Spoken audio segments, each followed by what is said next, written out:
તે થાકીને ઘરે પહોંચી. યાર અહીં આટલી શાંતિ કેમ છે? તે ગણગણી. આ સમયે તો ફૂલ ડ્રામા ચાલતો હોય છે. હોલમાં આવી તો સોફા પર બસ તેની માં રૂખસાર બેગમ બેઠી હતી. એકદમ ચૂપચાપ જાણે સ્ટેચ્યુ બનીને બેઠી હોય. થેન્ક ગોડ મમ્મી, તમે અહીં જ છો. આ વખતે તો તમે આખા ખાનદાનની સેવામાં બિઝી રહો છો. જલ્દીથી ખાવાનું આપો, મને બહુ ભૂખ લાગી છે. તેણે બેગ ફેંકી અને તેમની પાસે બેસી ગઈ. તેની મમ્મીએ પલટીને પોતાની 19 વર્ષની હંમેશા ગુસ્સામાં રહેતી દીકરીને જોઈ. તે ખૂબ સુંદર હતી. સરોવર જેવી આંખો અને વાંકડિયા વાળ, ગોરો રંગ.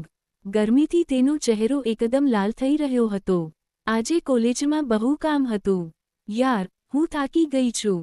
મને સમજાતું નથી તમે લોકો કેમ ઈચ્છો છો કે હું ભણું. મારાથી આ ભણતર નથી થતું. બસ એક્ઝામ પૂરી થાય અને આ ભણતરથી મારો પીછો છૂટે.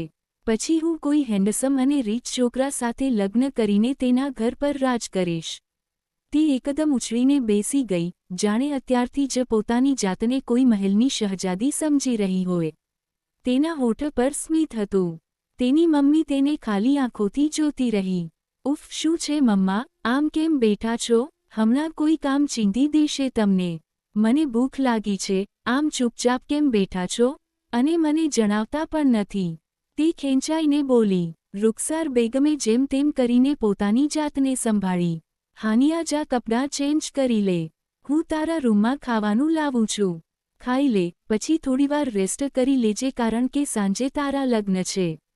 આ સાંભળીને તે ચોંકી ગઈ. શું છે સાંજે મમ્મા? તેના અવાજમાં આઘાત હતો. તેની મમ્મીએ મુશ્કેલીથી માથું ઊંચું કર્યું અને તેને જોઈ. તે જાણતી હતી કે તેમની દીકરી ખૂબ ગુસ્સેલ છે. પરંતુ આખા ઘરની શાંતિનો અર્થ બસ આ જ હતો. પરિવારના બધા લોકો આ મોટો નિર્ણય લીધા પછી પોતપોતાના રૂમમાં જતા રહ્યા હતા, જેથી તેની મમ્મી એકલી જ દીકરીને આ વાત જણાવે. કોઈને તેની મરજીની પરવા નહોતી. અને હવે તેમને બસ સાંજે જ પોતાના રૂમની બહાર નીકળવાનું હતું લગ્ન માટે. હાનિયા હુસૈન અલીના લગ્ન? હા, તારા લગ્ન છે સાંજે જીયાન સાથે. હવે વધારે સવાલ ના કર. આ બધું મારા હાથમાં નથી. કાકાએ ચાચાજી નિર્ણય સંભળાવ્યો છે. તેમના કહેવા મુજબ તારા પપ્પા મરતા પહેલા આ નક્કી કરીને ગયા હતા. તે ધીમેથી બોલતી તેની બાજુમાંથી જવા લાગી. મગર હાનિયાની આંખોમાં આશ્ચર્ય પછી હવે ગુસ્સા ભરેલી નફરત આવી ગઈ હતી. એક મિનિટ ઊભા રહો. આ બધા નિર્ણયો કોણે લીધા? પહેલી વાત, મને લાગે છે કે તમે મજાક કરી રહ્યા છો કારણ કે આ બહુ મોટી વાત છે. મારો અને જીયાનભાઈનો કોઈ મેળ જ બેસતો નથી. સવાલ જ ઊભો થતો નથી કે હું તેમની સાથે લગ્ન કરીશ. જો આ વાત સાચી છે તો મને નવાઈ લાગે છે કે આટલી મોટી વાત કરતા કોઈને શરમ કેમ ન આવી? પપ્પાને મર્યાને 10 વર્ષ થઈ ગયા છે અને તેમના પર દરેક નિર્ણય ઠોકી દેવો કે આ વાત પપ્પાએ કહી હતી, આ ક્યાંની સારી વાત છે? આખરે તમે આ બધાની વિરુદ્ધ અવાજ કેમ નથી ઉઠાવતા? તે એકદમ ભડકી ઉઠી હતી. રૂખસાર બેગમની આંખોમાં આંસુ આવી ગયા. હું કંઈ નથી કરી શકતી બેટા. તારા પપ્પાના ગયા પછી આ ખાનદાને જ આપણને સહારો આપ્યો છે. જો તે ઈચ્છત તો મને 2 દીકરીઓ સાથે આ ઘરની બહાર કાઢી મૂકત. ત્યારે હું ક્યાં જાત? તારા તો નાના નાની પણ નહોતા. આ તો તેમનો અહેસાન છે કે તેમણે મને આ ઘરમાં જગ્યા આપી. તમારા બંનેને બિલકુલ પપ્પા જેવો પ્રેમ આપ્યો. ક્યારેય કોઈ વસ્તુની અછત આવવા નથી દીધી. તેના બદલામાં જો તે લોકો તમારા બંને વિશે કોઈ નિર્ણય કરે છે તો તેમાં તમારું જ ભલું છે. તે નબળા અવાજે કહી રહી હતી. હાનિયાના ચહેરા પર પહેલા દુઃખ અને પછી જોરદાર ગુસ્સો ફેલાઈ ગયો. બસ કરો મમ્મા, અમારા વિશે ક્યારેક ક્યારેક કોઈ નિર્ણય નહીં, તે આખી જિંદગી અમારા વિશે નિર્ણયો લેતા આવ્યા છે. અને તાનિયા વિશે ભૂલી ગયા તમે? તેના વિશે પણ તો તેમણે જ નિર્ણય લીધો હતો. તે નિર્ણય કયો સાચો હતો? અને હવે આ બધાને હું યાદ આવી ગઈ છું બલીનો બકરો બનવા માટે. પોતાના પેલા વહાલા દીકરા જીયાનના ગુનાઓ પર પડદો પાડવા માટે. ખબર નથી બહારથી કયા ગુનાનું ફળ ઉપાડીને સાથે લાવ્યો છે. તે એકદમ કડવા અંદાજમાં બોલતી ગઈ. રૂખસાર બેગમે ગભરાઈને ખાલી રૂમો તરફ જોયું. નસીબ હતું કે હોલમાં કોઈ નહોતું. નહીંતર હાનિયાની વાતો પર તમાશો થઈ જાત. તું તારા રૂમમાં જા. ઠંડા મગજથી આ વાત પર વિચાર કર. જીયાન સારો છોકરો છે. અમેરિકાથી ભણીને આવ્યો છે. આખા ખાનદાનમાં તેના જેવો હેન્ડસમ અને આઇડિયલ છોકરો નથી. હું તારી માં છું. મને ખબર છે કે જિયાન તારા માટે એક શ્રેષ્ઠ શૌહર પતિ સાબિત થશે. તેમણે એકદમથી તેના હાથ પકડી લીધા. હાનિયાના ચહેરા પર આઘાત જેવી લાગણી ફેલાઈ ગઈ. તેનો અર્થ એ છે કે આ બધી વાતો સાચી છે. મને લાગ્યું કે તમે બસ મને મનાવવાની કોશિશ કરી રહ્યા હતા, પણ તમારી વાત પરથી લાગે છે કે ખરેખર આ બધા લોકોએ મારા અને જિયાનના લગ્નની તૈયારી કરી લીધી છે. તેના અવાજમાં વ્યંગ હતો. તેણે ઝટકાથી સોફા પર પડેલી પોતાની બેગ ઉઠાવી. હું જિયાન સાથે લગ્ન નહીં કરું મમ્મા. તે મને માણસ ઓછો અને જંગલી જાનવર વધારે લાગે છે. તેના ચહેરા પર ક્યારેય સ્મિત આવતું નથી અને તે મને એવી રીતે જુએ છે જાણે કાચી ખાઈ જશે. તે 30 વર્ષનો છે અને મારી ઉંમર 19 વર્ષ છે. તે મારાથી 11 વર્ષ મોટો છે. ભલા હું તેની સાથે કેવી રીતે લગ્ન કરી લઉં, અને તે પણ ત્યારે જ્યારે તે એક બાળકનો બાપ પણ છે.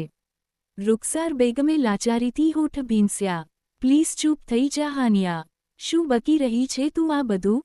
તે એક બાળકનો બાપ છે તો શું થયું? તેમાં શું ખોટું છે? અને બાળક તો ફક્ત થોડા મહિનાનું છે. તે નિર્દોષ બાળક તારું શું બગાડી લેશે? તે ગભરાટમાં દીકરીની સામે ઊભી રહી ગઈ. હાનિયાએ દુઃખભરી નજરથી તેની મમ્મીને જોઈ. તમારી સાથે દલીલ કરવાનો કોઈ ફાયદો નથી મમ્મા. તમે બસ એક કઠપૂતળી છો. તમારા સાસરીવાળાએ જે કહી દીધું તમારે એ જ કરવાનું છે. ભલે તેના માટે તમારી દીકરીનો ભોગ લેવાય. અને હા, તેમણે તમને મારા અને જિયાનના લગ્નનો ઓર્ડર તો આપી દીધો, પણ શું એ જણાવ્યું કે જિયાનનો તે દીકરો કોનો છે? જિયાન બહાર ક્યાં ક્યાં મોઢું મારતો ફરતો હતો.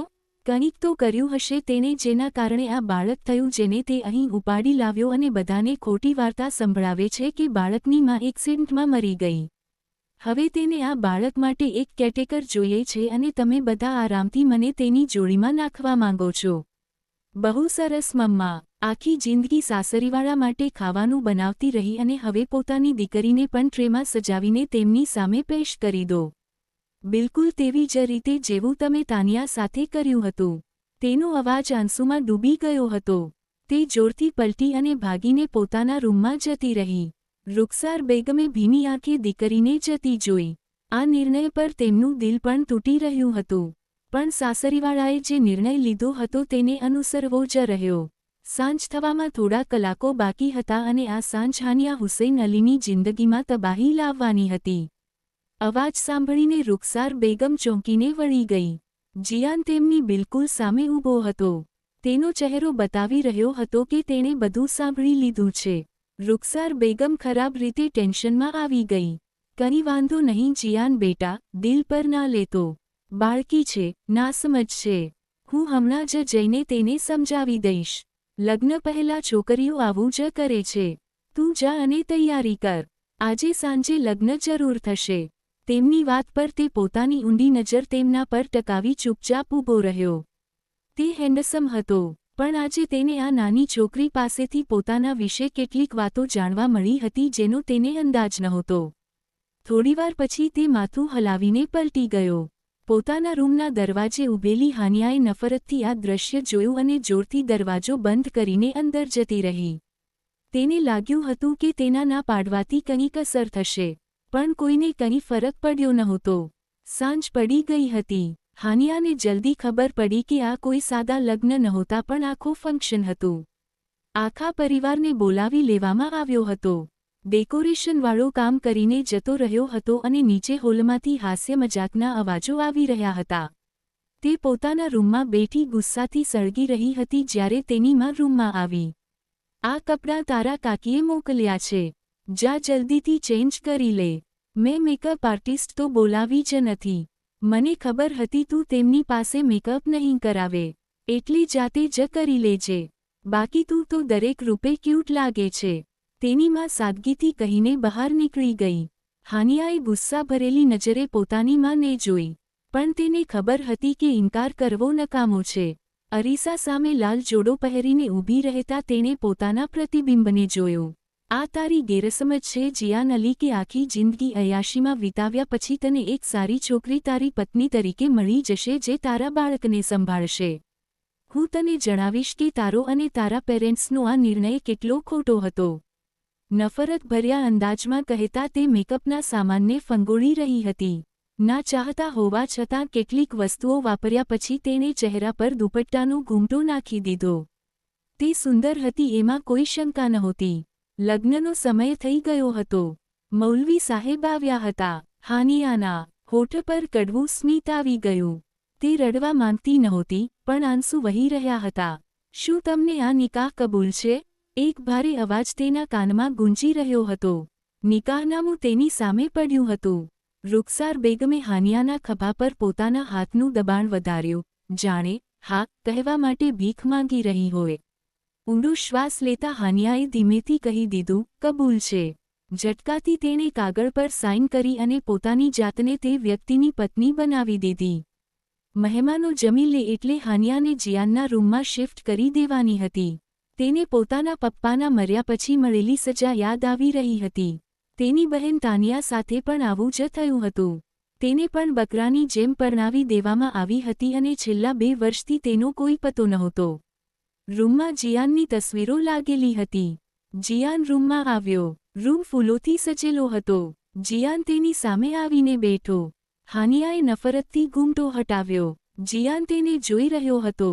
હાનિયાએ તેને બધું સંભળાવી દીધું કે તે તેને નફરત કરે છે અને તે આ લગ્ન માટે તૈયાર નહોતી.